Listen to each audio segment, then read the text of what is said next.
Well. Certainly. So, all right, that's it, guys. Let's go ahead and take a look at some of the dailies this morning. And we're going to start with Vanguard newspaper.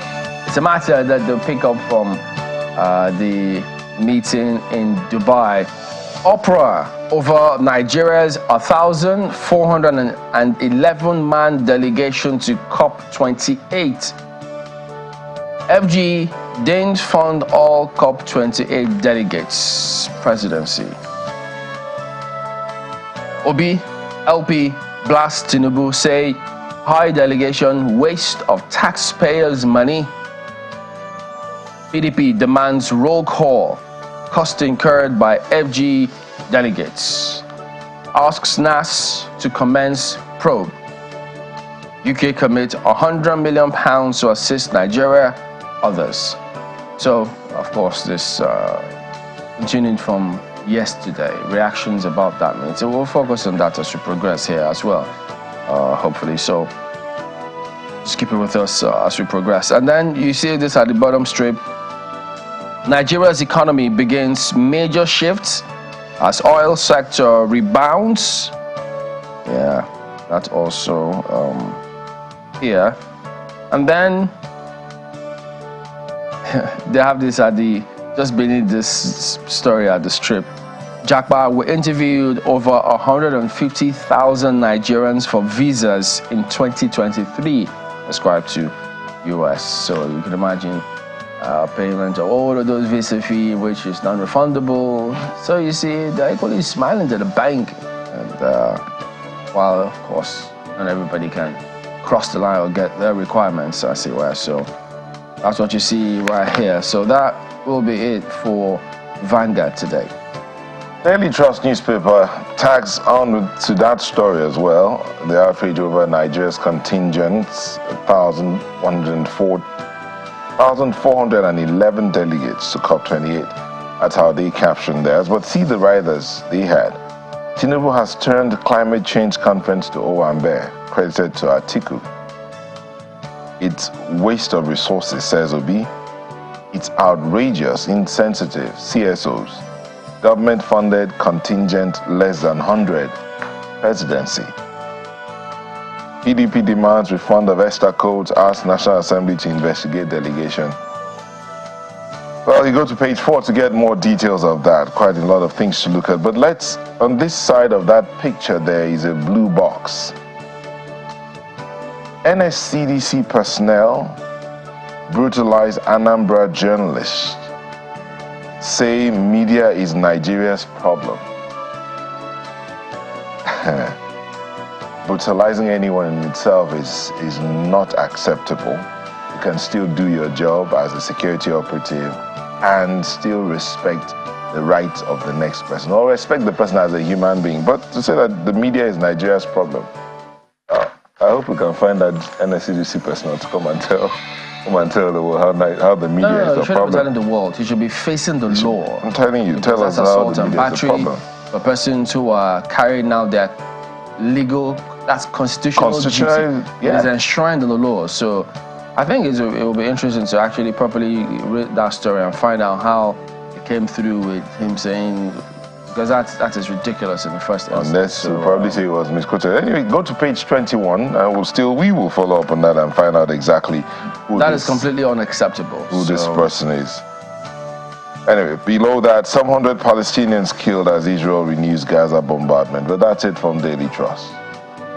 Nigerian Observer this morning, and it is also talking about banking today. Stakeholders back recapitalization as Tier 1 banks' capital shrinks 41% in 9 months. Well, if you're wondering what all of that means, the story is on the front page. It continues on page 4. Of course, that picture is of Nigeria's #1 delegate to COP28, speaking with the president of the UAE. Above the nameplate, Edo International Film Festival initiated to create marketplace for films and movies. Good news, ain't it? The details of that you'll find on the front page right there under the story. That's the Nigerian Observer this morning. the Guardian newspaper next. Over 60 refinery licenses inactive 18 years after fuel import thrives. So something that needs to be focused on. Others about intention to build despite receiving licenses. So many need to wonder, ask questions as to, okay, why is this the case? How is it going to be corrected? So that's what you see right here. Intel's waived $193 million debt to resolve pilotage crisis, MPA affirms. Questions about that as well, Intel's too, because I mean, remember it was seized, I think there was some sort of disagreement. But after it's been reinstated to take over decisions at the ports, Atiku then says, no, I'm not the one. You guys perhaps telling us, go find out who owns it. So when you know who owns it, who has controlling shares there, you might get answers. But he says he's not the one. So whatever else, you may need to see that one there. And then, guys, Kano uncovers diversion of palliatives, vows to punish culprits. Some very, very unfortunate scenario playing out in Kano. Some officials are said to be aides, government officials, were caught repackaging palliatives. I think they were going to resell them. And this is after all the hue and cry where we talk about to see proper data from government, state governments. What measure? What is the template that they're using to distribute these palliatives? Who is getting what? Is it sustainable? Does their list or whatever template they have, does it pass the integrity test? Because these are the same people who were in NEC who said, the previous list we don't like, it didn't pass any test. We don't have any confidence in that, as they say. And now we need to see what they've come up with, because or else it will come through or come across as though they were just given an excuse to misuse the funds. Now, if aides of government are caught to be involved in this one, you know, tongues and questions will be asked and tongues wag. So, because the police were the ones who caught them, as it were. So, we'll definitely look to that and see. Teachers hold Super boss hostage, disrupt aptitude test in Dutse. So, that also making the rounds as to what's going on there. That's the Guardian today. The New Telegraph's what I have here, and they have something else. 2020-2021 jail attack break. 2,786 Oko Owerri Correctional Centers escapees still at large. That's according to an investigation. You'll find details of that on page 3. That's what they're leading with on New Telegraph. But above that, above the name plate, FG's personnel costs, pensions gulped 3.78 trillion naira in 9 months. Whoa.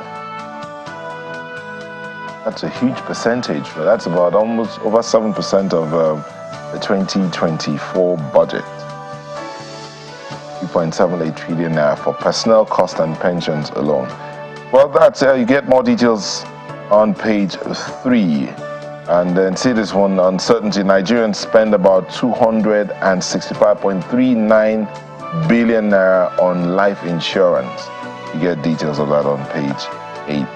So you see that picture of Tony Dumelu and the DG of the World Trade Center, Dr. Ngozi Okonjo-Iweala, there in that COP28 conference, one of the side events there. But below that, you have U.S. Embassy under pressure as 150,000 Nigerians seek visas. Spare time for the needy. Aisha Babangida begs Nigerians. Please, who's the needy here? Who's the needy? Well, check page 3 and 5 to get more details of that. And that's it from the New Telegraph. Look at this Nigeria newspaper this morning, and looks to me like there's a lot of business waiting to be done in the mineral industry or mineral sector in Nigeria. This Nigeria newspaper leads with this one: $700 billion mineral industry bleeding. All I see here, guys, are jobs waiting to start or to be created. Nigerians ask government to sanitize sector, dislodge illegal miners. And there's someone saying, encourage banks to give loans to investors. The details of that you'll find on page 2 of this Nigerian newspaper this morning. And of course, right beside the picture on the front page, COP28, FG refutes sponsorship of 1,411 delegates to Dubai. And then there's this concerning one, BVN NIN, sanction banks, not customer. Expert urges CBN. That story is on page 2. In case you are not aware, your bank may be shut down if you don't have a BVN or NIN, and that's perhaps the reaction you're getting to that one. Story is on page 20. Right beside the nameplate, US to invest $600 million in private investments in Africa. Find that on page 18. And the issue, this has also been cited earlier, palliative scandal rocks Kano. Governor Yusuf orders police to take over warehouse. And top government officials arrested in connection with scandal. That story is on page 4. Sincerely, guys, I honestly don't know what to make of that. I don't know what to make of that because, I don't know. That's this Nigerian newspaper this morning. Well, definitely the government needs to make an example of that person, whoever that person is. So it's a good thing that they've directed that our has been shot, they're officially arrested and prosecuted where need be. So hopefully they get to that.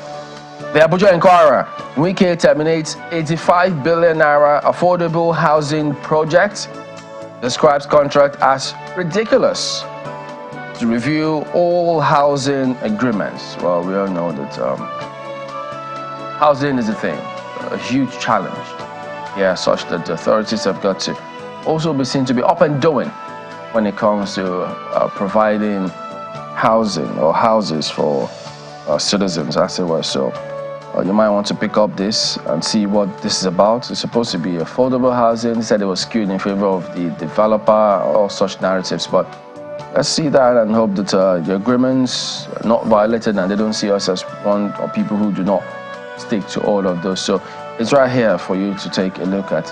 But above this list, you also find FIRS waives penalties, interests on outstanding tax liabilities. So FIRS just waiving all of these accumulated tax or penalties, as it were. So I guess they're trying to just humanize the entire scenario because the persons and organizations going through a lot of challenges already. So adding a lot more burden to them, maybe the thought might not just work. So that's really humanizing the system indeed. Well, we need to find out what's going on there. But that's the Abuja Inquirer this morning. I have News Direct here, and they lead with that matter. Serap condemns Wike's proposal to allocate 15 billion naira for VP's residents, 2.8 billion naira for publicity. As in the 2024 budget, that's News Direct. There's Serap condemns that, and then the writers urges Senate to reject wasteful spending in supplementary budget, calls on EFCC, ICPC to investigate alleged spending of previous allocated 7 billion naira for VP's residence construction. I wonder if they are constructing the VP's residence every new government is a. But about the nameplate, FIRS grants waiver, that story that was on the Abuja Inquirer. And then we'll come back down. Oil gas executives to showcase local content contributions at 17th Practical Nigeria Content Forum in Nagoa. And that's it from the News Direct here. Business Day newspaper today has some interesting stories on its front page. Let's begin with the lead story. It is also talking about Nigeria's delegation to COP28. Tinubu's outsized, COP28 delegation costs 880 million naira to fly. Look at the riders. Many on delegation are idols, according to Peter Obi. Presidency defends large delegation. I'm not sure defend is the word, but hey, the details you'll find on the front page. It continues on the inside pages. Right beside that lead story El-Rufai plans $100 million venture capital in private sector return. That's, you find that story, continue on page 31. Even the lead to the inside story is quite telling. Above the nameplate, the big story says how celebrities fuel Nigeria's gambling epidemic. What does that mean? The details you'll find on the front page. It continues on page 2 of Business Day newspaper this morning. Well, that's Business Day today and a look at some of the dailies. We're back right after now to take on the issues as they come. Just stay with us.